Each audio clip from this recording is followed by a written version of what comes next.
YouTube, how's it going? Welcome back to the channel. Today, guys, it's a special video for me because this is Chaos Synchro. Now, I've been wanting to try this one out with a couple of new archetypes like the Centurions and the Horus or even the new Lightsworn cards. But so far, playing it as an original deck or the standard deck is pretty much the same thing. Well, yeah, it worked the same way, I would say.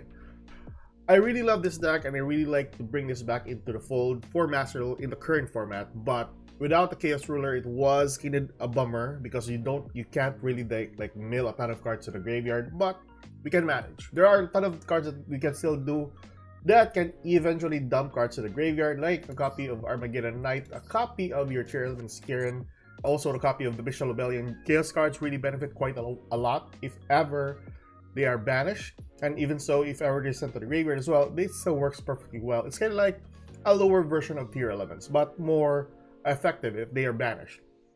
Even so, we're still running the same hand traps like usual, and with the addition of Cyclone Gear Gamma, just for additional or just an easy access to a level 8 Synchro. I really love it. Hasn't changed a lot, quite well. Yeah, no practical changes for this deck. I prefer still basically the same going first, going second.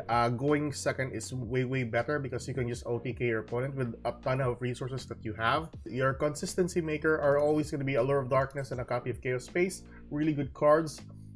Minor bricks for the deck is a copy of your Regained and a copy of Beast. These two cards alone can be gained access by the Bestial Rebellion. If you ever have the Regained rather than the Beast on hand, then way better.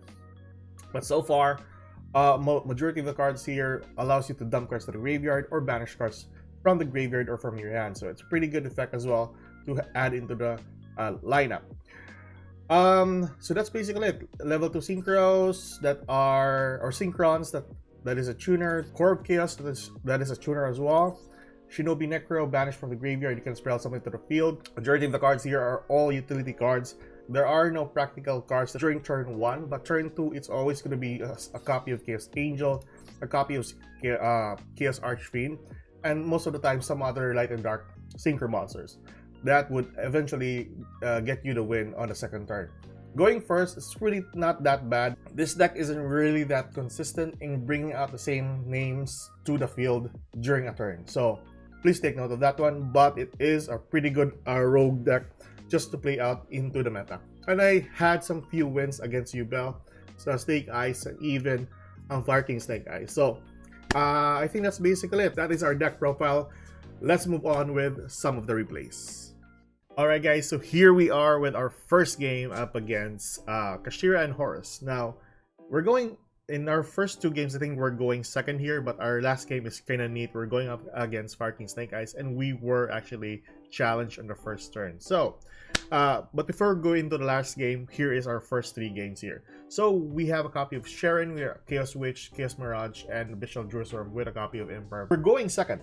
So, our guys is just gonna use the effect here of Sarcophagus, dumping two cards basically just to have those two monsters. Now, I'm just waiting for this Zombie Vampire to hit the field so that I can do the Emperor. That's basically what our choke point here is. But our guy has an out to it, which is a copy of Crossout Designator, which is not half bad. The amount of cards that we already have as at our advantage during turn 2 will end the game for him. So we're just waiting for turn 2, and basically he doesn't have any good hits from the Zombie Vampire here. And also, he gave us some materials to banish as well in our graveyard, which he just did that. No, that didn't really matter for me. So a copy of Little Knight just to banish my cards. I really love, like I said earlier, this deck really likes to be banished. So if he banishes the right cards for us, it's all basically our advantage. So go for Sharon, dumping a copy of Chaos Witch. We have Drew's Worm, banish a copy of Chaos Witch here, and trigger the effect of Chaos Witch, summoning two tokens that are tuners. Going to a copy of Archfiend. Now, I was trying to trigger him into using a copy of Little Knight into Archfiend so that I can summon my Chaos Angel to the field. Regardless, he did not. He wasn't triggered for that one, but instead go for a copy of the tuner. Needless to say, it wasn't really like a big issue on my part. There we go. And going for a normal summon for a Chaos Mirage, spell summoning the level 8, and that is basically the game right here. So with a copy of Chaos Mirage, sending or banishing one card in the field, we go for lethal. It's just that easy. Basically, all we need to do is just banish cards and then spell summon heavy bodies to the field. That's game number 1. Let's go for game number 2. Okay, so for game number 2, we're going first here up against Fire King Snake Eyes. So this was, I'm just putting this in between games, so this is one of the cool games as well. So go for Regain, use the effect of the Visual Rebellion, go for a copy of Magnemite here. Sharon will dump us one card, dumping additional bodies to the graveyard. Go for Magnemite, banishing one card so that we can draw one other card from the Regain. As long as we got the right cards, we are bound to win most of our games here. Spell Summon the Rebellion, getting a copy of our Branded Beast. Go for Allure, banishing our Druid Storm, which we practically don't need. We can just revive it with a copy of Chaos Mirage. And then for lastly, a copy of Armageddon, dumping a copy of Chaos Witch, going to a copy of Little Knight. Now, we can't do anything else, but we just end our turn. Our guy's going to use the effect of Nibiru, which we can just evade with a copy of Little Knight. So that's it, banishing those cards, and Nibiru won't hit the field because there were no monsters tributed. So during his turn, and I think he got a copy of Evenly Match here.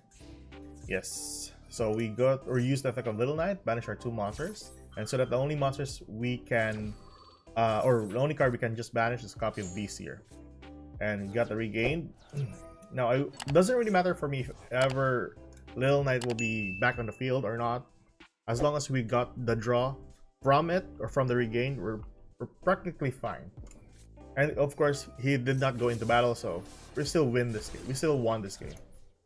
And our guy's going for the Temple, going for a copy of Ash, ending the game here. And that is a bad choice for him up against this deck. So go for Mirage here. Don't really care if he gets the Poplar or not. This is basically a game over, to be honest. There we go. And the best part about this deck is you gain advantage from the banished cards. That's it. Chaos Mirage, once sent to the graveyard, we can banish one card on the field. And with the help of the Druid Storm, we banish one card as well. Chaos Angel as well helps us quite a lot in banishing 3 cards. So we banished 3 cards, or banish 2 cards, and then send 1 card from the field to the graveyard. And with the help of our Chaos Angel that was used with 1 light and 1 dark as materials, it gains protection. So pretty good. And we go for game. That's it. That easy. Now that's game number 2. Let's move on with game number 3. Alright, so for game number 3, we are up against Voiceless Voice, and we're going second. So not half bad, but yeah. We got 1 Bishal here to counter if ever he'll put a card or put low into the graveyard. So that's what we're expecting here. Go for Max C after this, but we got Gammon, which is a very bad instance for us. The worst part, maybe it doesn't have any Synchro here that is level 8, but he actually used these 2 monsters here on the field for a copy of the Skull Guardian, which is, I won't say it's not half bad, but you know, it could have gone with other good targets here. And then go for a copy of Low, getting a copy of the Barrier, getting a copy of the Prayers, and he went ahead and used the effect of the Prayers to summon a copy of the Pendulum Monster, which is a monster negate that it's I think this is a spell card negate, sorry. Spell card negate. And then when he tried to summon the Low from the graveyard, we can just use the Serenir and then lose the Omni Negate from the Skull Guardian. So as long as we don't use any spell cards, we're good to go. Use the effect of the Bestial Rebellion. Go into a copy of Druid Swarm. Druid Swarm will banish the copy of the Driver. And go for a copy of Chaos Angel. Banishing a ton of cards. We got the Druid Storm, send 1 card to the graveyard, and Chaos Angel banishing 1 more card on the field, which is pretty good. Doing that, trigger the effect of the Skull Guardian or whatever he summons to the field. We just negate it with a Call by the Grave, and that's it. He just scooped at this point on. There we go. A ton of advantage for us just because of these cards alone. Yeah. So that's game number 3. Let's move on with game number 4 and our last game. Okay, so for game number 4, like I said earlier, it is quite interesting. We're going first. We're going up against Fire King Snake Eyes, which is one of the top meta decks nowadays. Maxi, Shelf Chaos, Allure of Darkness, Chaos Space, and a copy of Brand New Regain. We don't really have the best of hand at this point on, but we can manage with this. Our guy will use the effect of Maxi here, which is, you know, assault to injury, I would say. Chaos Space, dumping a copy of Shell, getting a copy of the Visual Rebellion, and we can't do anything about this because our guy just dropped a copy of Drill and Lockbird. So, it was kind of a downside on his part as well, because he went for a Maxi and then went for a Droll. I don't know. But yeah, that's his choice. Went ahead and go for a copy of Fire King here, getting all the cards. I'll just fast forward this because this is typically a Fire King deck. Now, I will dump a copy of Maxi. If I was negated with a Maxi here, I would have died already. But luckily, it went through. So I wasn't that worried because my main advantage here is summoning the visuals to the field, which allows us to get bodies to the field and avoiding death at that point on. So I just went ahead and summoned a ton of monsters to the field, and knowing that I just got a copy of Visual Rebellion, he knows that I will get all of the visual monsters to the field. So there we go. Spell summoning that, popping that, and going for battle. Use the effect of Jerusalem that I just drew. And with the Brand New Regain, we spin back one card to draw one more. Jerusalem will send back one card. As long as I don't get lethal, I am pretty much safe and we can go for an OTK next turn. It's pretty good. And like I said, that's it. That's basically it. We survived this round. He's gonna go for Solomon Great Phoenix, letting us draw one more card. Go for Jerusalem. He's gonna go for Promethean, popping the copy of Fire King Garunix. And that's it. Going for Saronir to the field. And that's it. Pretty good. And that's basically an imp from that side. But yeah, nevertheless, that doesn't really worry me too much. Getting a copy of Magnamut. Sacrificing for the Visual Rebellion. It'll go for an Imperm for some reason. But yeah, okay. Letting us avoid getting a copy of Beast. But we go directly for a copy of Chaos Angel here, banishing one card in the field. Banishing the Garunix. And go for the Druid Swarm. I don't know why I activated this, but yeah, doesn't really matter for me. Go for Chaos Mirage, getting a copy of Druid Swarm back from the Banish pile, and going for another copy of Chaos Angel. Banish, so 3 triggers here that happens. Chaos Angel, Chaos Mirage, and the Druid Swarm. Banish the Promethean, banish the field spell, and Druid Swarm will send one card to the graveyard. There we go. Banish. Banish. And that's triggered the effect. And we'll avoid the effect of the Garunix in the graveyard by Call by the Grave. Now, since the card was popped, the Solomon Great Raging Phoenix will be activated. Doesn't really matter. I don't really care. Because we still have another material that we can summon to the field. And that is Core of Chaos. Banish one Dark. Spell summon level 2 tuner, go for a level 8 Chaos Archfiend, which has a 4,500 attack. The best part about this, anything you discard battles will be banished. So that's it.